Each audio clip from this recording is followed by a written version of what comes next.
അപ്പോൾ ഇന്ന് നമ്മൾ ആദ്യമായിട്ട് നമ്മൾ ഡിജിറ്റൽ മാർക്കറ്റിംഗ് പറഞ്ഞു. നമ്മൾ ഒരുപാട് വർക്ക് കാര്യങ്ങൾ ചെയ്തിട്ടുണ്ട്. ഡിജിറ്റൽ മാർക്കറ്റിങ്ങിന് വേണ്ടി മറ്റുള്ളവർക്ക് വർക്ക് ചെയ്യുന്നത് നമ്മുടെ ഓൺ വർക്ക് ആദ്യമായിട്ട് നമ്മുടെ തന്നെ ഒരു സ്ഥാപനമാണ് നെസ്റ്റ് എന്ന് പറയുന്നത്. നെസ്റ്റ് ഹാൻഡ്ലൂംസ് കൈത്തറി കാര്യങ്ങളൊക്കെ കിട്ടുന്ന ഒരു ഷോപ്പിന്റെ കുറച്ച് ഡിജിറ്റൽ മാർക്കറ്റ് ഓണമാണ് വരുന്നത്. അപ്പോൾ അതിന്റെ ഓണ സ്റ്റോക്ക് കാര്യങ്ങൾ അതിന്റെ കുറച്ച് കണ്ടന്റ്സ് ക്രിയേഷൻ ആണ്.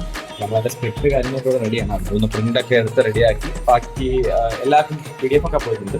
അപ്പോൾ ഇവനാണ് സ്ക്രിപ്റ്റ് എഴുതിയത്. ബാക്കി കുറച്ച് പോസ്റ്റേഴ്സ് കാര്യങ്ങളെല്ലാം ചെയ്യണം. അത് പിന്നീട് ഇപ്പോൾ വീഡിയോയ്ക്കുള്ള കണ്ടന്റുകളെല്ലാം റെഡിയാണ്. അപ്പോൾ ഇനി ബാക്കി ഡിസൈൻ കാര്യങ്ങൾ കൂടുതൽ അപ്ഡേറ്റ് ചെയ്യേണ്ട കാര്യങ്ങളൊന്നും